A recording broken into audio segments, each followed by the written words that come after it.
నమస్తే మనం చూస్తున్న ప్లేస్ వచ్చేసి కడప పట్టణంలోని వైఎస్ఆర్ కాలనీ. ఈయన పేరు నరసింహన్న. రేషన్ గోడలో పనిచేస్తూ రోజువారీ జీవనంగా అంటే టూ వీలర్లో పోతూ రావడంతో ఆయనకు 3 నెలల క్రితం యాక్సిడెంట్ జరిగి అత్యంత దుర్భర పరిస్థితికి వెళ్ళిపోయింది ఆ కుటుంబం అంతా. 3 నెలల నుంచి ఆయన కడప రిమ్స్ హాస్పిటల్లో ఉన్నాడు. ఈ మధ్యనే ఇంటికి వచ్చాడు. రోజు హ్యాపీగా జరిగే సంసారం అంటే కుటుంబము ఆయన కాలుకు ఆ విధంగా జరగడంతో కుటుంబం పరిస్థితి అస్తవ్యస్తమైంది. కనీసం రోజువారీ జీవనం జరగక చాలా ఈ ఆడకూతురు చాలా ఇబ్బంది పడుతుంది.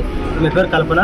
కనీసం రోజువారీ జీవనం కోసమన్నా ఏదైనా సాయం చేయండి. చాలాసార్లు మన కల్పనమ్మ శ్రీ వినాయక పోలీసుకు చెప్పుకుంటుందో ఇదే విషయాన్ని మనం దాత శ్రీ కుమారస్వామి చంద్రకళ దంపతులకు తెలియడంతో వెంటనే వాళ్ళు స్పందించి ఆయన దుస్థితి ఆరాధేశం అంతా తెలుసుకొని ఇక్కడ లైవ్లో చూసేటట్టు చూడండి. 3 రైస్ ప్యాకెట్స్, ఈ గ్రాసరీస్ మొత్తం టోటల్ ఇక్కడ చూసే గ్రాసరీస్ అంతా అన్న వాళ్ళకు మీరు ఇవ్వండి, తినడానికి ఇబ్బంది పడుతుంటారు. కనీసం రోజువారీ జీవనానికి ఇబ్బంది లేకుంటే కొద్దిగా ఆయన కోలుకుంటూ ఆలోచిస్తూ అన్నీ మనకి ఇవన్నీ ఇవ్వడంతో ఈరోజు మనము కడప పట్టణంలో వైఎస్ఆర్ కాలనీ రావడం ఉంది. ఇదే కాదు ఆయన ఖర్చులు కానీ అంటే హాస్పిటల్ ఖర్చులు కానీ మనకు 2000 రూపీస్ అమౌంట్ కానీ మనకు ఇవ్వడం జరిగింది. చూడండి ఈ 2000 కుమారస్వామి చంద్రకళ ఇవ్వడంతో ఈరోజు మనము చంద్రకళ ఇది కానీ చేయండి. ఇది ఖర్చులు కానీ పెద్ద సాయం కాదు, కనీసం కొద్దిగా సరే వాళ్ళకు ఉపయోగపడాల్సిన మనం ఈ 2000 డబ్బులు ఈ లైవ్లో చూసే గ్రాసరీస్ అన్నీ మనకు ఆయన అందించాడు. Thank you and Kumaraswamy Chandrakala దంపతులకు.